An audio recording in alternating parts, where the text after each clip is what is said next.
지난 월요일에 르노코리아 사장의 남용 논란 관련한 입장이 최초로 떴습니다. 이때가 언제냐면 그랑 콜리우스의 시승 행사가 있었던 날이고요. 여기서 르노코리아 사장이 관련한 걸 언급한 겁니다. 제가 이 공식 입장에 대해 평가하진 않겠습니다. 굳이 제가 하지 않아도 이 영상이 댓글창이나 판매량이 평가해 줄 거라고 봅니다. 일단 르노코리아 사장이 한 말을 일부만 인용해 드리겠습니다. 우리는 그저 차를 파는 사람들이다. 남성 여성 모두 존중한다. 회사에 그런 이슈는 없다. 일단 핵심 내용은 이렇고요. 나머지 발언은 뒤에서 자세히 말씀드리겠습니다. 아마 이 발언이 그렇게 속 시원하게 들리진 않으실 것 같은데 오늘은 그래서 르노코리아 사장의 입장이 시원하게 느껴지지 않는 이유, 이게 신차 판매량에 영향을 줄지도 이야기를 나눠보고요. 그리고 저희가 얼마 전에 KGM은 본계약 대수를 별도로 공개했고 이건 판매량이 있어 자신감을 표현하면서 그랑 콜리우스를 좋아하시는 분들의 커피 쿠폰 공격도 어느 정도 인식한 것 같다고 했잖아요. 그러면서 르노는 큰 이변이 없으면 본 행사 때도 본계약 대수를 따로 공개하지 않을 거라고 했는데 이건 진짜 말한 대로 됐는지 이런 얘기들을 해보려 합니다.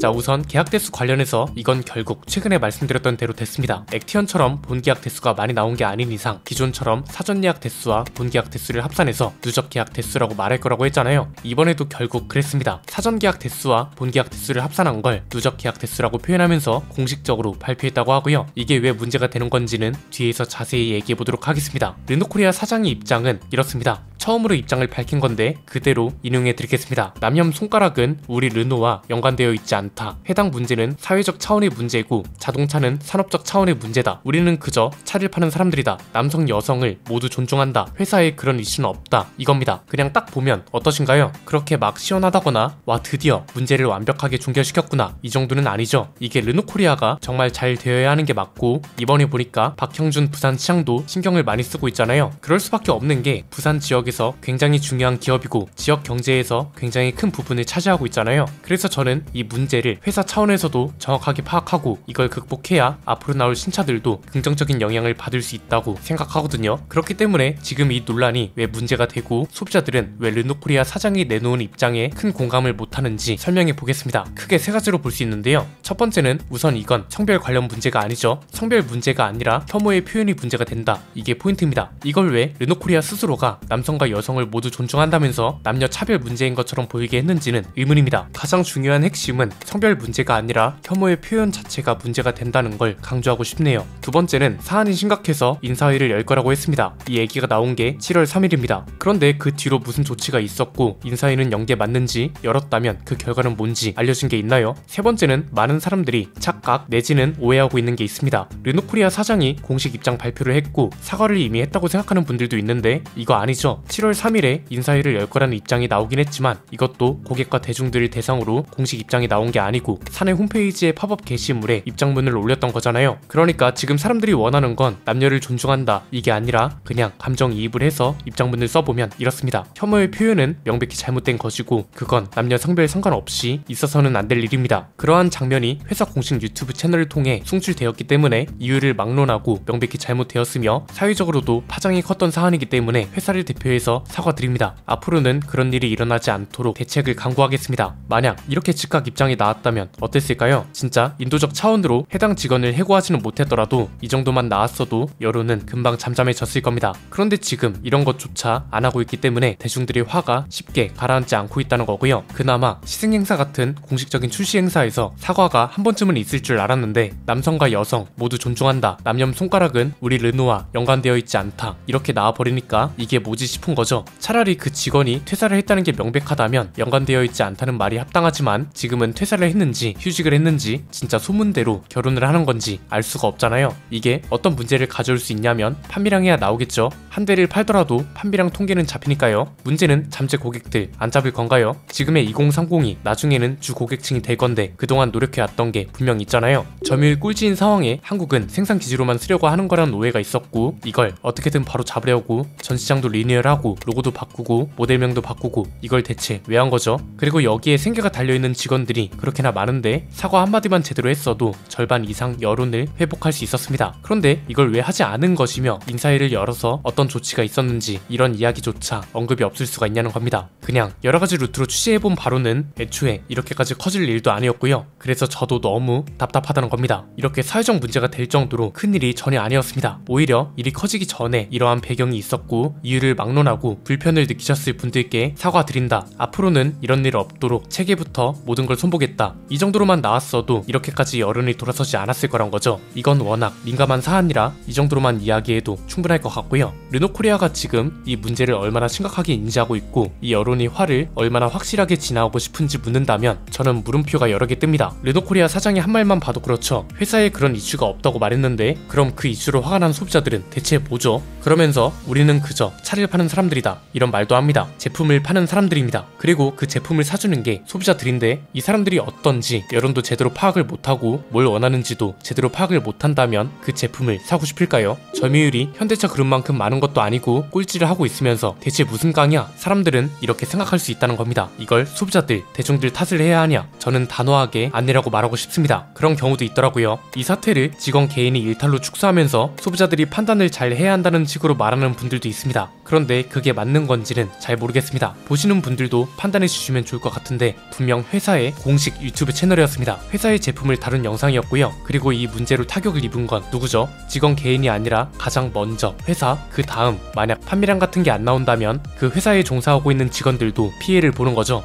그런데 어떤 자동차과 교수분은 최근에 페달 오인 사고 관련해서도 갑론을박이 좀 있는 것 같던데 여성경제신문에 남녀 사건은 개인 일탈이다 이런 제목으로 칼럼을 기고하고 이번 사건은 일개 사원의 일탈이기 때문에 신차에 영향을 주지 않길 바란다 이렇게 말합니다. 그러면서 언론의 냉정한 보도도 필요하다. 소비자는 필요 없는 논란에 휩쓸리지 말고 콜레우스 신차에 대한 냉정한 평가가 중요하다고 말하고 싶다. 필요 없이 남녀 논란에 휩쓸리지 말고 이를 악용하지 말아야 한다 이렇게도 말하고요. 야, 혐오를 조장한 게 소비자냐? 그런 잘못된 행동을 한 사람은 따로 있는데 왜 소비자들이 별것도 아닌 거에 휘둘린다고 생각하냐? 이렇게 오해할 수 있는 소지가 충분한 거죠. 저는 이런 것도 여론을 나누는 발언이라고 보는데요. 반응과 의견이 극단적으로 갈리는 것에 대해서 누가 소비자들을 탓할 수 있는 거죠. 언론개혁이라는 말이 왜 화두가 되고 있을까요? 지금 진영 논리가 제일 극심해진 게 언론입니다. 정치가 진영 논리로 가는 건 원래 자연스러운 일입니다. 왜? 정당이라는 게 나뉘어져 있고 국가 운영의 기본 방침, 방향, 원칙을 가지고 생각이 같은 사람끼리 모여서 내가 옳고 너는 틀렸다를 가지고 싸우는 거기 때문에 정치인은 양극화나 진영 논리가 원래 자연스러운 거라고요. 그런데 지금 문제가 되고 있는 건 언론 개혁이나 언론이 아닌 유튜브를 통해 정보를 보는 사람들이 많은데 이 현상에 대해 설명하면서 항상 등장하는 게 언론의 진영화라고요. 이걸 좀 깊게 들어가면 사형 언론, 족벌 언론, 재벌 언론, 요즘은 또 건설사 언론이 떠오르고 있고요. 이들이 진영 논리의 아성이다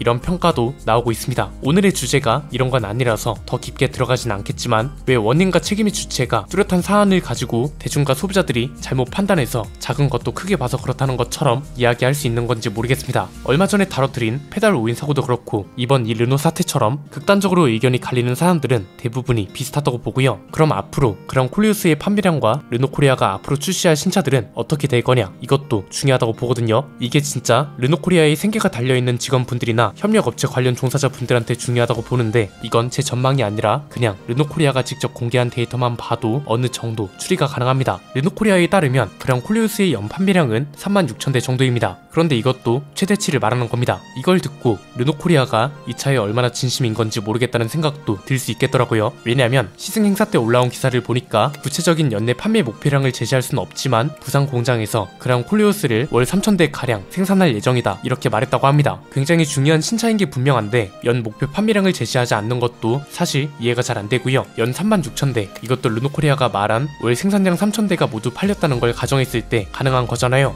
실제로 이 말대로 연 36,000대가 팔려도 좋은 성적은 아닙니다. 작년 기준으로 국산차 판매량 15위 아래입니다. 지금 그렇게 판매량이 많이 떨어졌다고 하는 토레스도 작년에 35,000대 가까이 팔렸고요. 전기차까지 더하면 37,000대가 넘습니다. 심지어 토레스는 출시 초기에 국산차 판매량 10위권에 현대기아 차밖에 없는 상황에도 진입을 했었습니다. 그러니까 저는 지금 이 상황을 이야기하는 방향이 대중들이 잘못 판단하면 안 된다 내지는 오버한다는 식으로 이야기할 수 있는 건가 싶은 겁니다. 이번 시승 행사에서 결국 얼마 전에 말씀드렸던 대로 사전 예약과 본계약 대수를 합산해서 누적 계약 대수라는 걸 발표했습니다. 심지어 이것도 뭐 많은 게 아닙니다. 13,000대 정도라고 하더라고요. 1호차 양산 전까지 사전 예약 대수가 8,000대 정도였다고 하니 본계약 대수는 5,000대 정도인 거죠. 이렇게 되면 실제 판매량도 잘 나올 수 있을까 하는 걱정이 될 수밖에 없는 겁니다. 부산에서 굉장히 중요한 기업이고 한국 자동차 시장 전체를 생각하더라도 판매량이 잘 나와줘야 하는 게 좋은 건데 왜 이런 문제를 제대로 바로잡고 가지 못하는 건지 안타까울 따름입니다. 이후에라도 제대로 된 대처가 나와서 판매량에 영향이 크게 가지 않았으면 하는 바람이 큽니다. 여기에 생계가 달려있는 분들이 너무 많습니다. 오늘 내용은 여기까지입니다. 내용이 유익하셨다면 구독과 좋아요, 알림 설정 부탁드립니다. 지금까지 저는 안피디였습니다. 감사합니다.